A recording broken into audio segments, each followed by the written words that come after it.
I'm John Golia. And I'm Greg Fife, and we are the Flight Safety Detectives. We're just two guys who have spent most of their career with the National Transportation Safety Board investigating aircraft disasters and aviation safety issues all over the world. Yep, and this podcast is where we talk about everything from accidents, airplane technology, to the big business of aviation. We live and breathe aviation. My co-host John has been in the aviation business for more than 60 years. He was the first and only airframe and power plant mechanic to get a presidential appointment to the National Transportation Safety Board. And Greg is a former air safety investigator and GO team captain for the NTSB. He's investigated everything that flies worldwide since he started his career 40 years ago. And on top of that, he is a Living Legends of Aviation inductee. So between John and myself, we have over 100 years of aviation safety experience.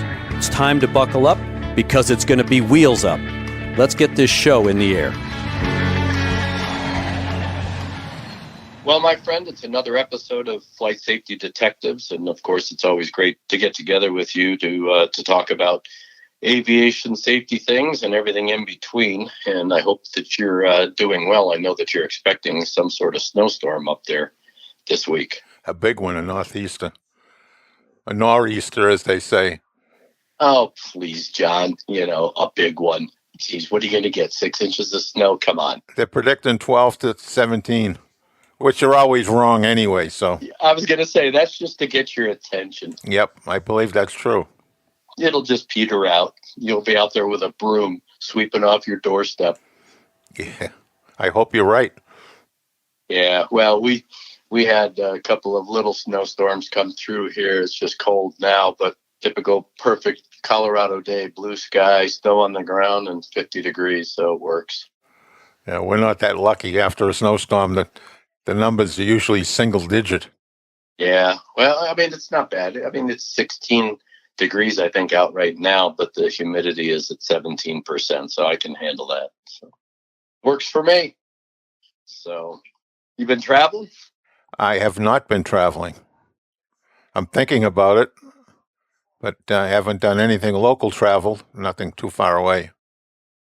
Yeah, I just got back from a trip not too long ago, and I'm leaving again this week on a trip back to D.C. And, of course, now with the COVID vaccine now being circulated amongst first responders and, of course, all the hospital folks, I think that, one, it's great because it's hopeful and it's going to give some confidence, I believe, to people to really take the next steps. The sad thing and fearful thing that I have is that those people that get vaccinated are going to think they're bulletproof and they're going to get complacent. And we talk about complacency and distractions all the time in aviation. And I'm just afraid that people are going to think that they're bulletproof because they got a vaccine, which, could be detrimental if we're not careful. I think that's true. I think that we already had a lot of complacency. I had it with one of my daughters. With all that was going on, she went out to a restaurant with her girlfriends, and guess what? 3 of them, one of the 2 girlfriends that she was with, didn't know it, but she had it, and she infected the other 2. Wow. Hopefully she's doing well. Yeah, she had 2 bad days with difficulty breathing. She felt like even though she was breathing in, it wasn't getting down there. But she's all right now. In fact, she was out today. So she's up and about. But it took 12 days for her to be able to get out of the house, and she's not done yet. She said she still feels weak.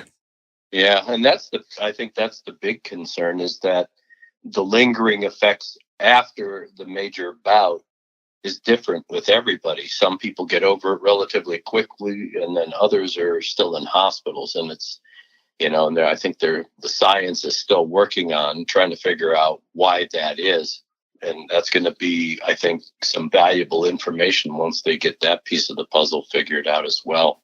Yeah, and now they're saying that early indicators are the loss of smell and taste, which she lost both quickly. Before she was sick, she lost both the smell and the taste. Was that for the full time she had it, or just was that She still temporary? has no smell and taste. Really? Yeah. Wow. So she doesn't know, and I haven't seen that whether it comes back or not. I haven't seen any definitive thing that says it's come back. I just got a study that was done in Italy on that, but I haven't had a chance to read it. It was just posted on the internet.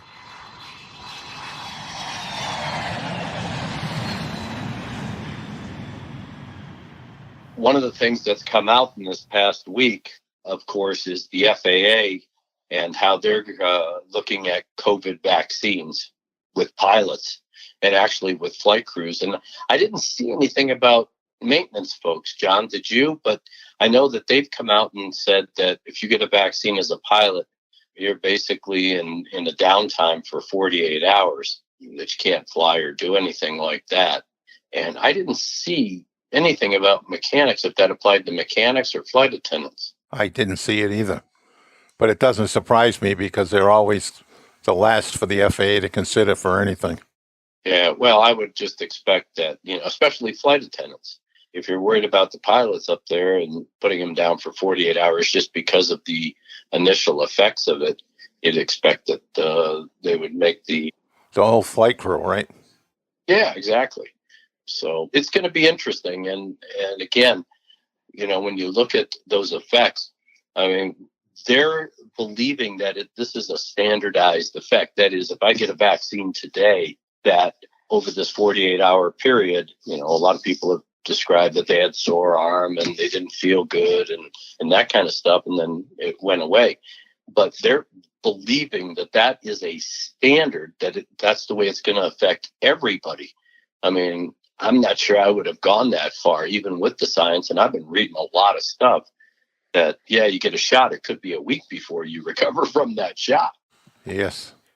I think it's really going to be interesting to see how this all plays out. And, it is great that the vaccine is now being circulated, and hopefully, we'll get through this. But again, I really am concerned with complacency and some of the attitudes of, I'm dealing with people that are flying right now who said, yeah, I had it, I got over it, and I'm not worrying about it anymore. Well, why? Because all the stuff I've read says that you become vulnerable again in a 3 to 6 month period, depending on how bad you had it, your body type, your blood type, and all that other stuff. That doesn't, just because you had it and your body built up some antibodies to it doesn't mean that you're now immune to it. I just read a few minutes ago that there's a mutation now of this, and they're just discovering it. And what does that mean? Is it going to be able to reinfect everybody that's had it already because it's mutated? Yeah, and that's some of the research that I've been doing, because I've heard that there's 18 different strands or types of COVID out there because it's mutated now.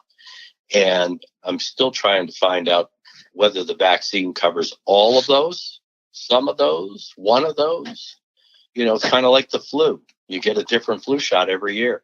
It's for that particular strain. So all of these things are going to continue to be a big issue, not only in our society, of course, but definitely in the aviation world, just because, you get your vaccine, you feel good, and then, 3 months later, you find yourself in a hospital because you have some other version of the COVID virus. So that's going to be something that we're going to have to watch. Yes, and that complacency affects all of us.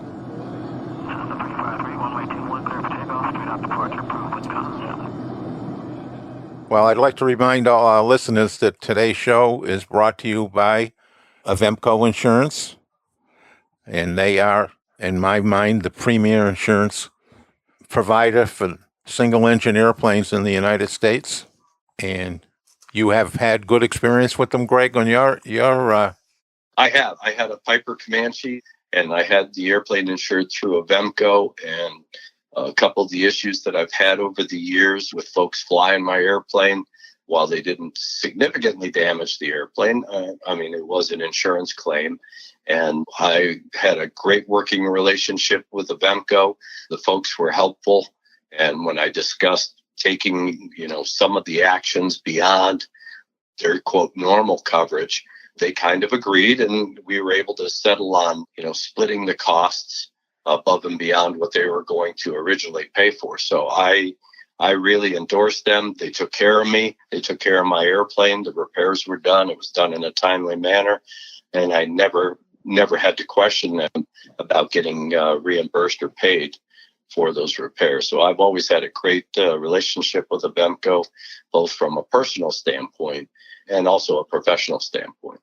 So if you're out there looking for insurance, give Avemco a call, 888-879-0389. And if you mention flight safety detectives, you get a 5% discount, which is not too shabby. Absolutely. In this day and age right now, especially people that are still owners of aircraft who have had the airplanes parked for a while and debating about whether or not they should be flying them, or are they going to leave them parked until they can recover financially to support the airplane, you're still going to have insurance regardless. And here's another point, John, and we should probably do a show about this at some point. But, if you're not flying the airplane for a while, you can go into ground storage fee. That is, they cut your insurance rate because you're not operating the airplane. It's just sitting idle. And you can reduce your rates. And various insurance companies have different policies. But I know that I've got an airplane right now where just have hangar insurance on it. That is, the airplane sitting in a hangar. It's not operating. And so, but you still have to have it insured in case the hangar falls on it or whatever. Again, you want to be talking to Avemco and see if they can do a deal for you if you don't intend to fly your airplane in the near future. So there's a lot of things to be learned, and I think Avemco is a great source for that.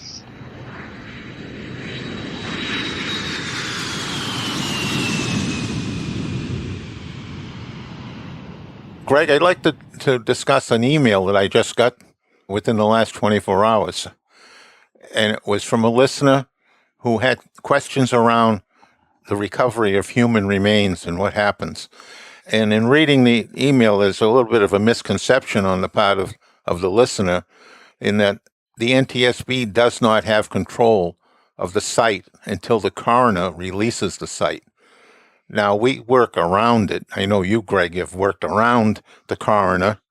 We had to work hand in glove with the coroner on a railroad accident, an Amtrak accident in Illinois that I was involved in, because it took forever for the recovery of the remains. So we were there for, I think it was into the third day before the coroner finished and emergency responders. And it's not the NTSB site, although we get access to the site. And we work very closely with the coroners, and sometimes we'll help get them additional assistance if there's a lot of workload. For example, in TWA 800, we helped bring in the U.S. government mortuary team from Delaware. That is their full-time job, and they came in to help the coroner process some of those 230 fatalities that they had. They weren't so easy to identify. But you have some experience with that on general aviation side as well. Yeah, because the board, yes, they technically, as soon as that airplane crashes, it is their accident site. They determine who's going to have access and that kind of thing. However, it's usually the first responders.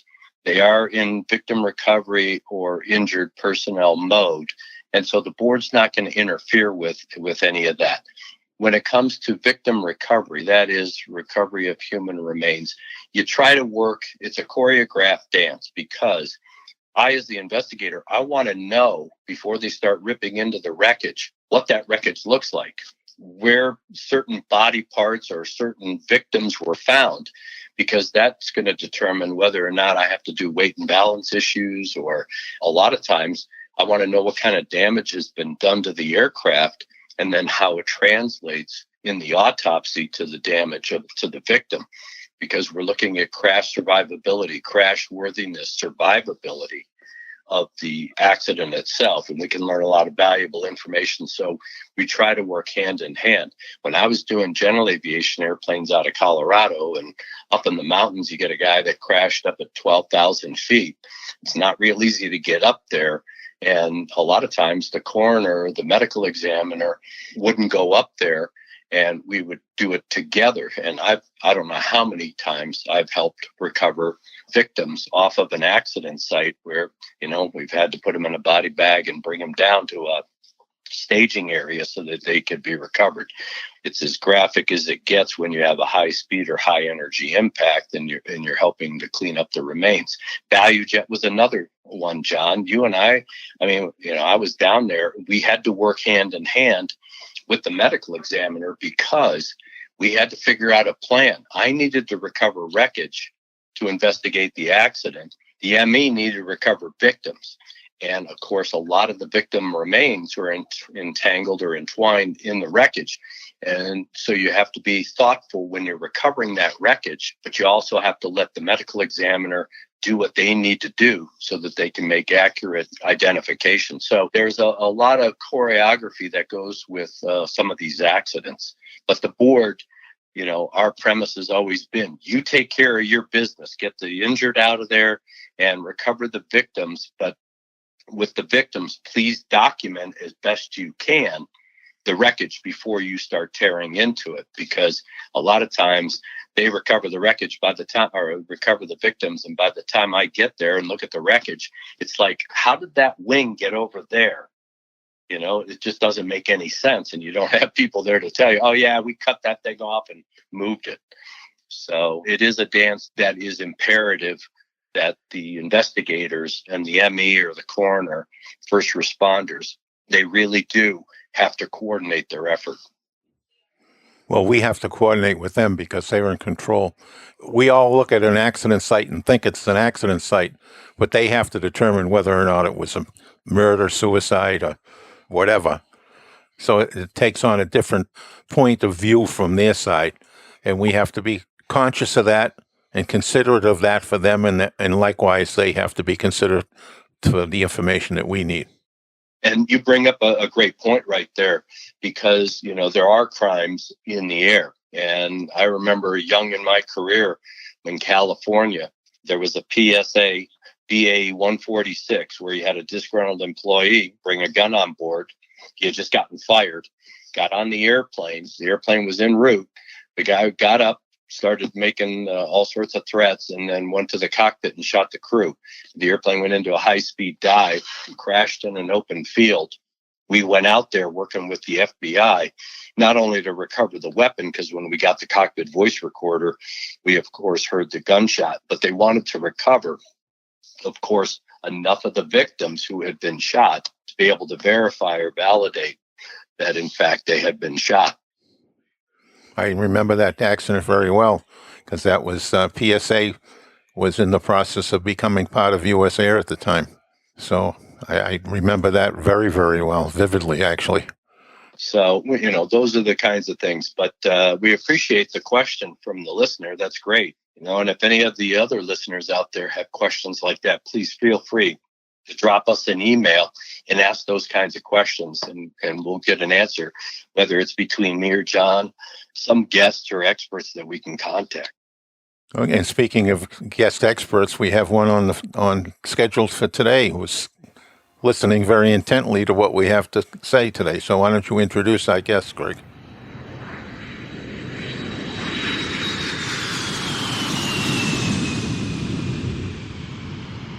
Well, in the interest of full disclosure, and I won't take that beyond full disclosure because he is my best friend and happens to be a Embry-Riddle alumni. He is now the assistant chief pilot for a Fortune 500 company. He's a G450, G550 captain, and he's a jack of all trades on the farm as well. And with that, I have to watch what I say, because if I start saying something about Robert, I know he's going to make up stories about me. And the last thing I need is college stories being aired. So with that, I want to introduce you to Bob Jenkins. Robert, it is great to have you on the show. Well, thanks for having me. I appreciate it. And you're right. I have some stories I think your listeners would love to hear, but we'll forego those for now. That will never happen, ever. Yeah, I don't know. I could add some of those stories myself. I know. And see, the problem with John is he has a pot full of money that he'll pay for stories. And, we need to get together, John. No, you don't. No, you don't. I hope COVID sticks around for 30 years. You're not getting out of there. Yeah. Anyway, well, the reason we wanted you on the show is you and I have discussed over the years, Bob, is the fact that you've been in business aviation, corporate aviation for all of your career, basically. And while you're still a young man, you're not as old as dirt like John. You got 14,000 plus flying hours, and you've seen a lot. You've been in your career in business, corporate aviation. Of course, you've flown charter. And with the positions that you hold now as an assistant chief pilot in a Fortune 500 company, there's a dynamic that takes place in both of those aspects of aviation.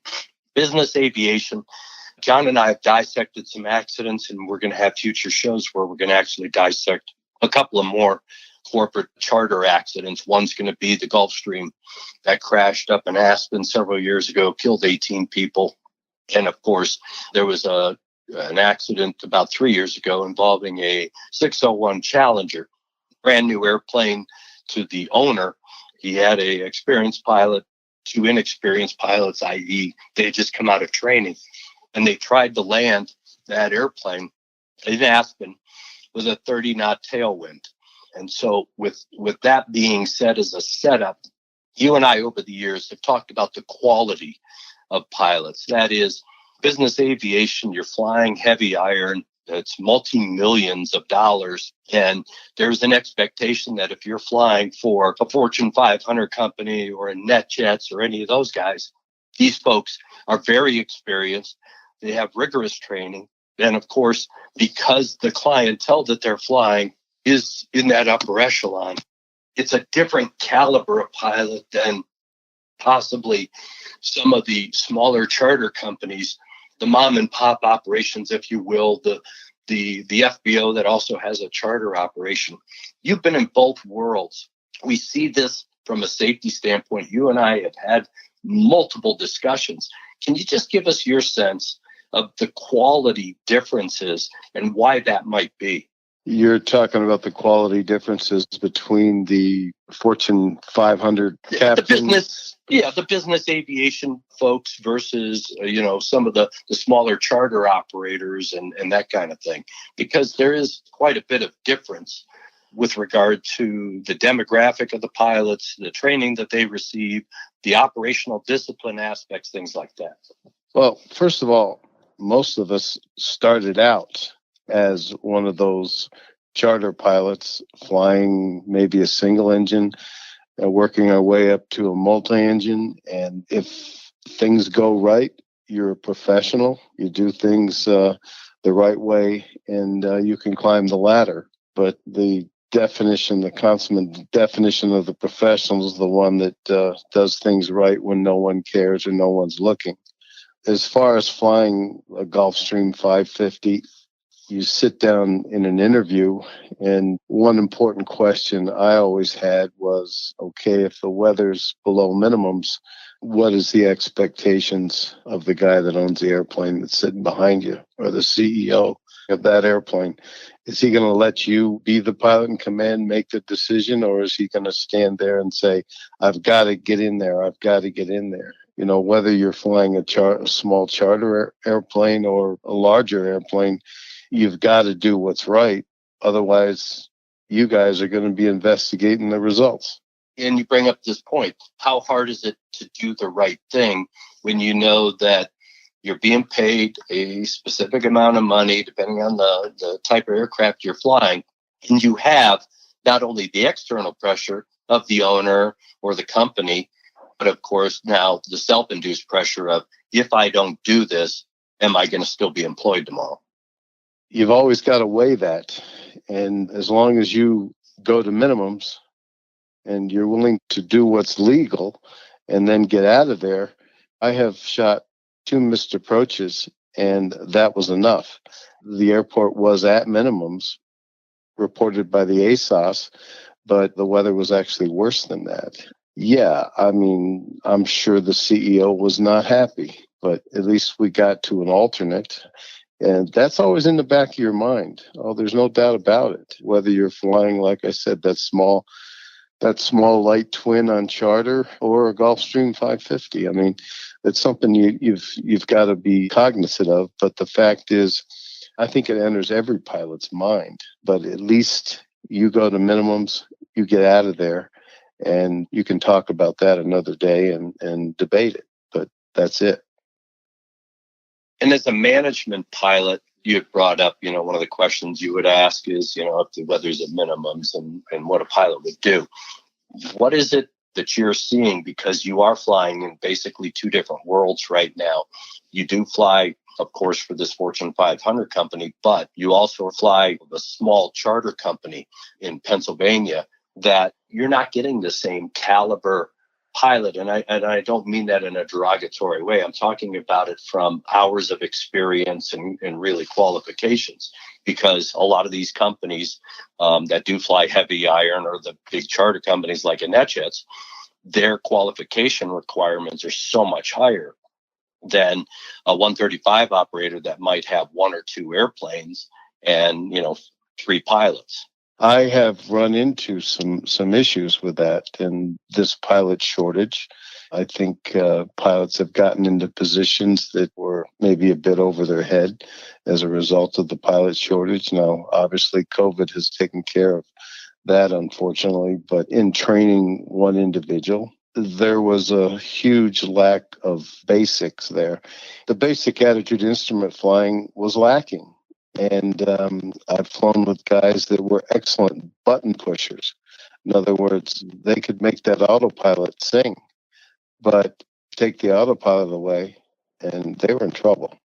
Making people understand that, especially the new generation, that when the automation fails, drop down the level of automation, click, get rid of the autopilot and fly the aircraft. Making people understand that's the direction you need to go is kind of difficult sometimes. I mean, they want to correct the autopilot if it's not doing what they wanted to do, and they're, on a half-mile final in 300 feet, that's no time to be finding the right button, if you will. I've seen that too, and that's a problem. And with this automation dependence, because I know the airlines have seen it quite a bit. Of course, John and I have seen it from an accident and safety standpoint. But do you think this reliance on the automation, one, we're breeding that into these pilots in flight training because they are training on this new generation or technically advanced aircraft. So you have all the pretty automation there. You do have autopilot. You do have TAWs. You do have the weather depicted and that kind of stuff. And so now, while it gives them more information, are they using that information to take themselves, even if they lack the qualifications or the experience, the skills, abilities, knowledge, are they using that information to go deeper into a bad situation before they make a decision? That's definitely a situation that I've seen where they'll pull up a thunderstorm on NextRad and they will say, okay, I'm going to turn left here. Now, this happened. I was in the right seat of the Gulfstream. A gentleman thought he was navigating around a thunderstorm. Meanwhile, I'm manipulating the radar in the aircraft. And, I said, that thunderstorm's not there. And he's like, look at it. It's right here. Well, NextRad is old and there was nothing there. So we were navigating around something that didn't even exist. And, that comes down with understanding what you're looking at, understanding what information is being presented to you and whether it's accurate or not. And certainly it's better to navigate around the thunderstorm that doesn't exist than not navigate around one that's right in your face. No doubt about that. But you also have, back on the button pushing, I've seen people know what buttons to push at a particular time, but they had no idea what that button actually does. For example, we have what we call felch in the aircraft, flight level change. And a lot of guys use that inappropriately. There's functions in that software that you have to understand. Quite often that can be a problem, especially when you get into an airplane like a Gulfstream or a Global Express or something like that. Good morning, you're on the ground, Canadian 920. We're just coming up to Alpha Juliet. A920 runway 24 right, taxi northbound. Do you see, with some of the pilots that you've been training at the 135 operation, do you see, you were talking earlier about basic instrument skills. Do they really have the confidence to fly those basic instrument skills, hand fly it, that is? Or are they solely reliant on the automation and they use their limited skills or their lack of confidence in their own skills as plan C, if you will? I've seen both extremes. I've seen people that could actually fly the aircraft, but the automation just scared them to death.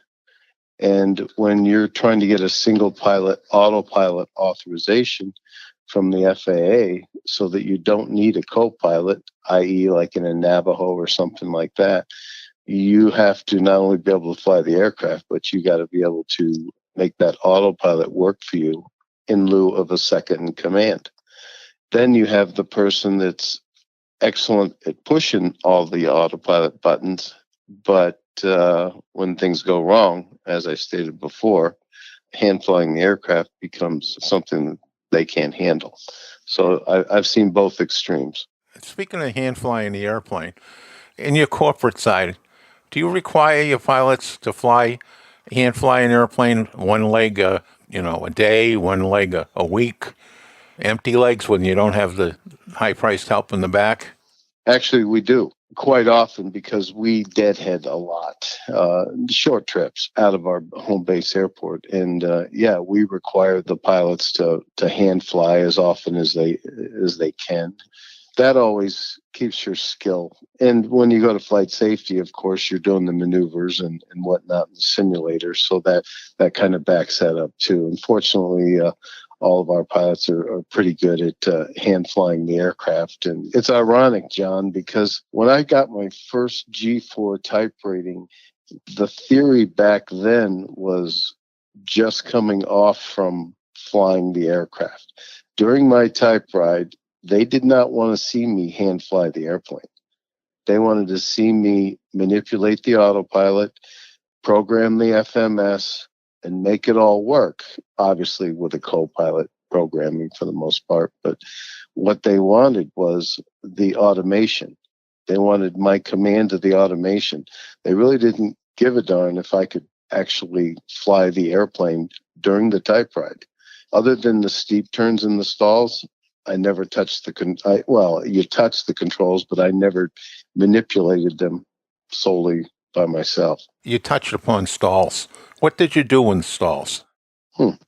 It's interesting because Greg and I had this conversation a long time ago. When I was taught to do stalls coming out of Gulfstream type rating for the number of years, it was just lower the nose just a hair, add full power, and power yourself out of the stalls. I could never understand why we never broke the stall aerodynamically in combination with that. And I remember complaining to Greg, why are we, just because we're in a powerful airplane that can do that, why would we not want to lower the nose significantly to break the stall that way aerodynamically as well as powering out of it? I mean, using both.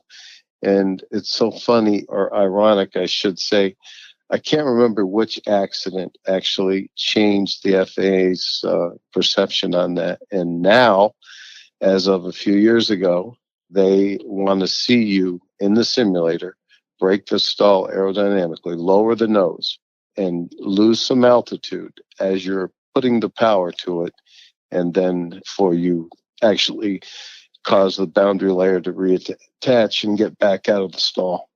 Yeah, I remember that, Bob. I mean, when we had that conversation, and I think we were talking about, because the philosophy was you don't want to lose altitude because, especially if you're low to the ground, you're trying to maintain altitude. You don't have a lot of margin of safety, and you got all this power back there. That's great. But, again, if you're heavy, low, and slow, you don't have that. And again, all you're going to do with all that power is actually pitch that airplane up to put yourself right back or keep yourself in that aerodynamic stall. And we've seen that with little airplanes where the airplane stalls, pilots will jam the power to it. The nose pitches up because of the increase in power, and they put themselves right back into stall condition. Exactly. And then obviously it matters where your engines are mounted, whether they're wing mounted, slung below the wings, or they're on the tail, as to whether what pitching moment you're going to get. But in the Gulfstream, I mean, if your goal is not to lose 1 foot of altitude, but power yourself out of the stall, you're always going to be right on the ragged edge of restalling the aircraft or going into a deeper stall as you're trying to power out of it.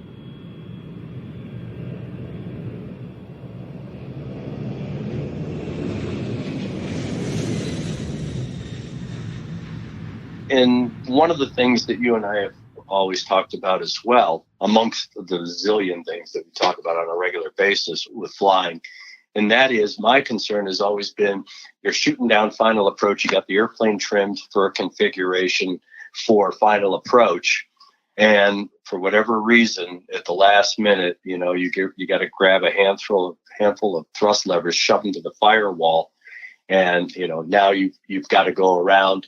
You're going into Aspen, so you have a terrain feature you have to worry about. You're trying to maximize performance. You got the gear hanging, you're trying to get that up. You're trying to clean up the flaps to the appropriate configuration. And with all that power in pitching up, the big concern is, are you fighting a mistrimmed airplane? Because a lot of these CFIT or missed approach procedures, especially coming out of Aspen, they don't want you. I mean, the stuff I've read, and of course, some of the training I've had, with the 777 and a couple other airplanes, is don't reconfigure the airplane. Basically, don't retrim the airplane. Now you're fighting a mistrimmed airplane. Yeah, that certainly can be a problem. And obviously, with this new technology, it's nice that you can actually put the power. You hit the go around button, and the go-around button itself will sequence you into your missed approach. And with auto throttles, it brings the power right up to max power. You can have one wicked handful of airplane, and as far as you're going to have to retrim it, but put the plane in the command bars and just start trimming the nose down. And our SOP, standard operating practices, on a missed approach is flaps. Missed approach is announced in the cockpit, and go to flaps 20 and toga. And toga is the go around button on the throttle, and the power levers come up. And the first thing I do is, you're looking for a positive rate and then the gear up, but the first thing I do is kick the toga back off and reduce the power. Because if you don't, you're going to do a moonshot. And that's the only way I've found that works well for me. And I know a lot of other pilots do that. Some pilots won't even use the toga because of the fact, what you just said. All of a sudden, you've got a powerful airplane. You're looking at just under 14,000 pounds of thrust per side, and you're putting all that. And chances are you might be light, which exacerbates the problem. But you put all that power in there, and I let everything take place, and then I kick the auto throttles off and bring the power back halfway. And that's my technique, as well as a number of other guys. Now, John and I have talked on previous shows about the Gulfstream accident at Hanscom Field up in Massachusetts, basically in John's backyard. And of course, it's been dissected by every aviation publication. And there is, of course, a lot of finger pointing and people shaking their head. How you could have two professional pilots sitting in a Gulfstream 4 airplane, waiting, of course, on the passengers. The passengers show up, and basically it's kick the tires, light the fire, and let's get out of here. They aren't following any kind of, pre-departure checklist. Of course, they're not doing any kind of flight control check. You have the gust locks engaged, and they taxi out, they power up, they go blasting down the runway, and they have one light that catches their attention. The first officer is the flying pilot, and he says, "We got rudder limit light." And the captain says, "What?" And he goes, "We got rudder limit light." On the takeoff roll. And rather than just calling a halt to all of that and saying, okay, just let's go back and figure out what this light is and we'll do it again, they try to fix this on the fly, if you will. They're running down the runway on a short runway, trying to salvage a bad situation. I mean, you followed this accident. You're a Gulfstream pilot. We've talked about it ad nauseum. How in anybody's right mind, flying any airplane, but that caliber of aircraft, would try to do that? Would try to salvage this bad situation rather than just calling a halt to it all and figuring it out? First of all, complacency probably got them into the fact that the engines got started with the gust lock on. And you have experience with that because we've talked about that, where the gust locks. Yeah, because the gust locks, if you don't get them released before engine start, hydraulic pressure keeps them engaged, correct? That's correct. And years ago, they had a unwritten, undocumented procedure, which you just pull the hydraulic shutoff handle, and then you could stow it, put it back down, and you're good to go. The problem is that wasn't, you're assuming everything's going to seat properly. I mean, and that's not a procedure that was ever authorized by Gulfstream, but it's one that I know has taken place. But, SOPs were the biggest problem with this. Not only that, but the checklist, but we all miss things occasionally on a checklist, but that's why you have standard operating practices. One of ours is any light or abnormality prior to 80 knots, we're stopping. That's standard procedure for us. And not only that, but the FAA came out with a mandatory full control check prior to the takeoff run. And that's something that came out of this accident, right, Bob? Correct. Yes. Yeah, it's unfathomable because when you start dissecting it and you start seeing all these failures and the fact that these guys have been doing this wasn't the first time they did it. I mean, this was their practice for quite a long time, which basically set that as a new norm for them. That was their normal practice, and there was no real system of checks and balances. That SOP that I was just describing, I've been in the airplane when the trim was not quite set. It looked like it was in the green arc, but it wasn't set properly. And on the takeoff roll, we were about, 50 knots or so. We were just starting to get airspeed because you don't get airspeed in a Gulfstream below 40. But we just started to get airspeed and we got a configuration light. And we knew what it was immediately. But our SOP said stop. And we went into reverse and stopped the airplane. Embarrassing, but it happened. And you bring up that word embarrassing. Why? I mean, it's part of prudent piloting. And, some of the backstories with the Gulfstream up at Hanscom is these guys didn't want to stop. Apparently, some of the folks in the back, would have been questioning them. And I know that I've talked to guys, and you and I have talked about this, and that is, what's the problem with stopping? You blame it on the airplane. Hey, dude, we got a light. We had to figure out what this is so that we can, live to see another day. Because in Hanscom, they didn't live to see another day. Yeah, I know. That's that whole situation is so unfortunate. And, I've talked to a couple of their instructors at training, and these guys were good. They flew that simulator extremely well, and both of them. But so, trying to figure out the why is horrible. I've been asking pilots, not recently, but after that accident, asking pilots that came through about that procedure. And I did not run into one who was not familiar with it. And I wish I had had thought at the time to ask them if they have ever done that, but I didn't at the time. You're talking about the procedure of shutting the hydraulics off? Yes. Yeah, I think a lot of the guys that came up through, a lot of the experienced guys that came up through the G2, G3 era, that was kind of not standard procedure, but it was something that a lot of them had done. I'm not saying all of them, but just back then we weren't, I don't know. I mean, it was one of those things that was accepted, I think.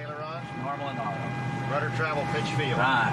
Nav and exterior lights. Yeah. Servo control. Fine. Engine start panel. Crank it aboard. Fire handles. Seatbelt no smoke. Emergency exit minimum cabin light. Switching gears a little bit, Bob, with COVID now, of course, your flying is down, as well as a lot of other corporate and business flight departments. The charter market appears to be picking up because, of course, company CEOs, prominent people want more control over their environment. So they see that with charter or business versus, going to the airport and hanging out with 6 million other people trying to get on a commercial airline flight. With regard to proficiency and complacency and you getting back into the swing of things, because you guys had a pretty rigorous and robust flight schedule. Now you've been kind of flatlined.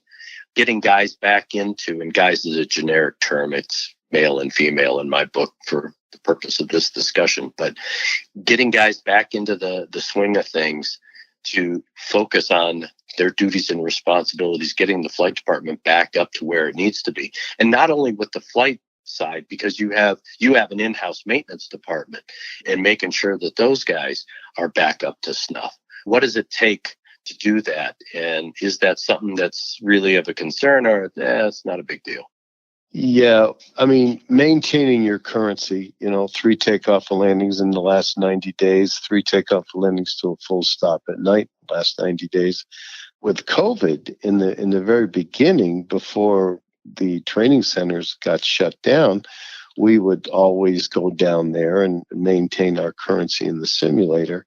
Once going to, a facility that we normally train at, that became a problem. So the ideal thing, I think, which we came up with, was the planes need exercise anyway, because one thing about a Gulfstream, if it sits, it'll break as well as any other airplane, I guess. So we've been actually using the aircraft and doing takeoff and landings in the airplane. Mm-hmm. And our maintenance guys are top notch. And as a matter of fact, one of them wanted me to tell John hello because he was in one of his seminars, I guess, on the West Coast not too long ago. And he really appreciated that. But our director of maintenance is on top of everything. And they're obviously on a reduced schedule, but our airplanes are ready to go, any second. So that's never been a problem. These guys they're cautious. We're doing the mask. We're wiping down the cabins. Our flight attendants wear masks. Our passengers wear masks for a while. And then we do have the airplanes sterilized, and it's a trying time. It's very difficult. And, sure. I'm wiping down the air stair, the handles everyone uses. There's a lot that goes into that. I will not wear a mask in the cockpit. You've got enough going on up there that, unfortunately, if the guy next to you has it, yeah, you're probably going to get it. But it's not like you're on top of that person. But if we ever had a rapid decompression at altitude, the last thing I want to do is have to get my mask off, get another mask on. I mean, there's some logistics that bother me on that. But. Yeah. And wrapping up this discussion, what do you see are your concerns? Again, I know that you've had a lot of exposure in the industry. You've seen a lot on both sides. That is the smaller charters and, of course, the business aviation. Where are your concerns with where this aspect of aviation is going? And again, they claim this pilot shortage has been handled. But again, a lot of pilots left the business because of COVID. and people are still going to want to fly airplanes, and they're still building airplanes. So we're going to have to fill those seats anyway. What are your takeaways, and what's your expectations if you were to hire a new pilot into either one of the flight departments? You know, it's difficult to sample someone's professionalism. It really is. And if you've got someone that, number one, can fly, you can teach them the type. In other words, getting into a Gulfstream 450, 550, you can learn the systems. But it's hard to teach professionalism. And in the CRM, the crew resource management, and those aspects are really important to me. And if you've got guys, that you got a person that doesn't get along with the other pilot. I've seen Gulfstreams flown single pilot. And by that, I mean that you got one pilot that's got an attitude toward the other pilot, and he's shut down. That's never a good situation. I would want to hire a guy that he may not like the guy in the other seat, but this flight's going to end at some point. But you got to do your job. You got to be a professional. And that's one of the most important things from my perspective. And there's a lot of other things that don't come to mind right now, but understanding, I like someone that really gets into the airplane. In other words, they strive to understand it, the systems. And I also like a pilot that has a relationship with maintenance and they get along extremely well. And you bring up a great point, Bob, real quick. And that is because, John is the maintenance guy. Your relationship, I know what your relationship is with your maintenance department. How critical do you think that really is? I mean, it's one thing, okay, the airplane's good to go. They said it's good to go. It's signed off, it's out of the hangar. You basically just have to get in there, start it, and fly it. That has probably helped me in my career more than anything else. The fact that I've always gotten along with the maintenance guys because you can learn so much from them. But when a pilot comes back and says on the debrief, I felt something on takeoff, you might want to check the airplane. Now, from a mechanic standpoint, where the hell do you look? Yeah. I mean, you got to give them something to work with. And I've seen that happen, and I've seen our director of maintenance. I saw the smoke come out of his ears. You've got to work with them. You're a team. And that, I don't care whether you're one of our flight attendants, you're always a team. And if the catering is bad, something, we all look bad. You always want to work together. But we are fortunate that our maintenance guys are excellent, and they do. They go above and beyond, and we kid each other all the time. Anytime I'm in the office, I usually have 90% of the time I have lunch with them, and we talk about some of this stuff. We do a debrief before each flight and after each flight, and in that debrief, part of it is, hey guys, what have we worked on since the last flight? What were the squawks during the last flight? What did we do? Did you change a main? Did you do some work on the brake? Did you change one of the MCDUs? One of the flight management systems. Where are we at with some of this stuff? And that's invaluable. I mean, being able to go airborne and knowing that something was what was worked on. Yeah. That's very important. Even mechanics want to know. I can remember picking up logbooks, and I'd always go back several pages in the logbook to see what happened recently, especially if there's a write-up, to see if someone was in there that worked on it or worked near it, because that's the first place you go look. When I worked for one of the 135 charter companies, I remember we went up to a repair station in Manchester, New Hampshire, and the airplane had been in there for a check. I forget which one. And it was a Platus, but I just watched. Actually, I went because I got to fly the airplane. Because it was a 91, so I could sit in the airplane and fly it, and I just loved that airplane. But I digress. So anyway, we're in the hangar, and I watched the DO, chief pilot, and the co-pilot, and they never once asked what was done to the airplane. Never once. And the mechanic supervisor handed him an envelope with all the documents in it, and he got in the airplane and went out. And I waited until they were ready to go, and I said, "Okay, now we're not going." He said, "Did you check the flight controls?" "Oh yes, I moved them up and down. They were free motion." I said, "Did somebody check to make sure that they were going in the right direction?" Oh, critical. And of course, I got the 1,000-yard stare. And I said, "And what do you know about what they did to your airplane? Do you know anything what they touched?" And they didn't know anything about what was done to the airplane.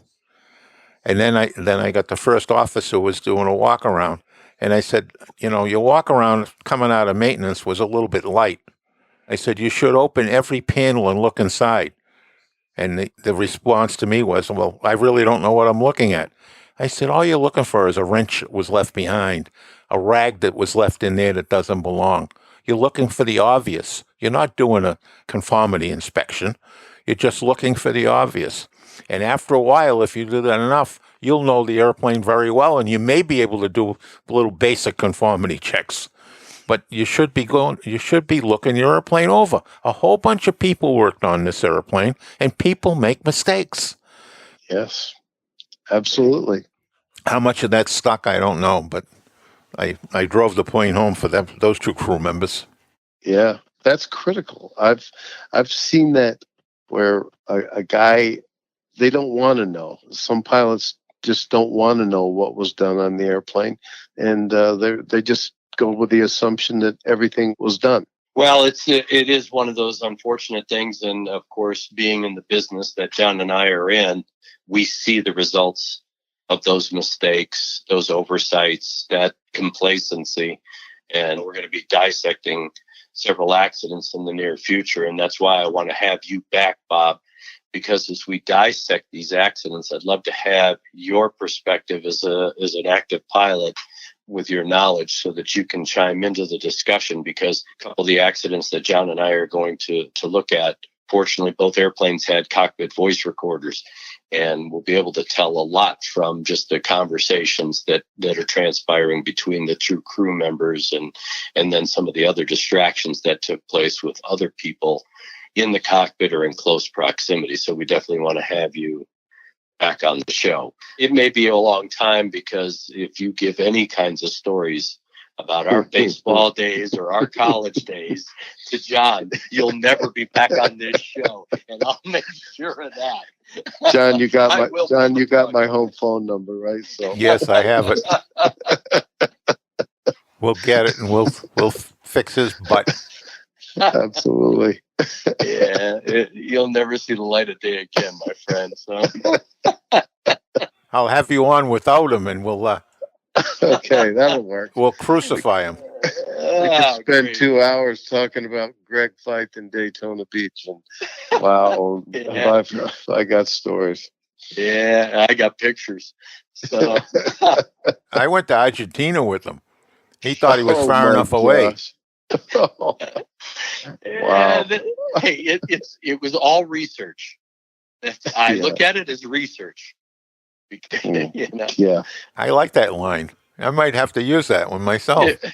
Hey, don't shoot me. I'm just the piano player here. So, but, well, Robert, we really appreciate your insights and input.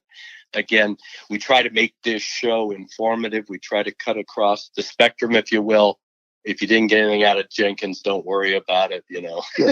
That'll dictate whether he's back on or not.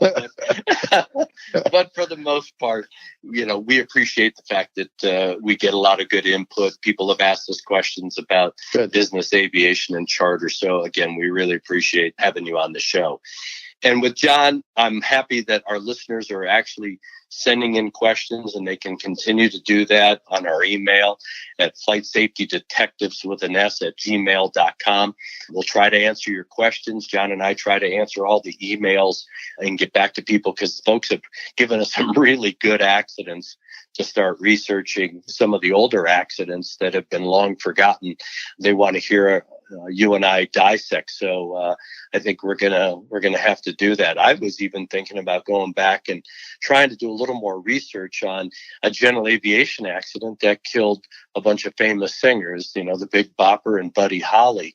Yeah, it was a private pilot. Yeah, it was a beach bonanza.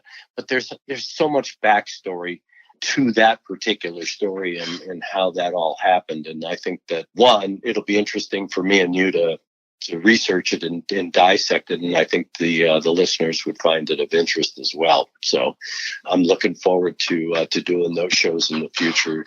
And of course, you and I are getting back to dissecting some accidents. So we've got our work cut out for us. But again, we appreciate our listeners giving us these kinds of suggestions. And again, if you have any questions, please don't hesitate. You have any comments about the show? We're good, bad, and ugly. We don't mind it because we learn from it. And I know that John, he gets a little emotional when people don't like something we've said. But you know what? That just makes us all better. We're working hard to keep this show, informative and entertaining. So, my friend, I know that the Christmas holiday is coming up. And, of course, a lot of people are going to be traveling. A lot of people traveled at Thanksgiving, as I personally found out. There was some concern there. And, of course, Christmas coming up and people want to travel. There could be some concern as well. So if you do travel safe.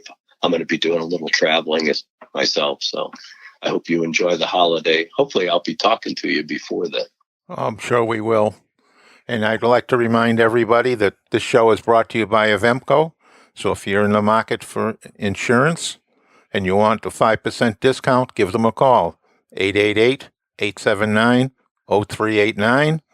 If you're going to fly, please fly safely. And in our personal lives, please maintain all the precautions. As I mentioned in the beginning of the show, my own daughter has ended up with the virus. Fortunately, she's on the tail end of it now with no real serious consequences other than she can't smell or taste anything. And I hope that passes. But this is nothing to laugh at. This is nothing to take for granted. So please pay attention, wear your mask, be socially distanced. It appears restaurants are very risky, so I would avoid those at all possible costs. And with that, fly safe. To listen to more episodes of the show, go to flightsafetydetectives.com or the Professional Aviation Maintenance Association at PAMA.org and wherever you find your favorite podcasts. Catch us next time when John Golia and Greg Fife talk about all things aviation. Thanks for listening.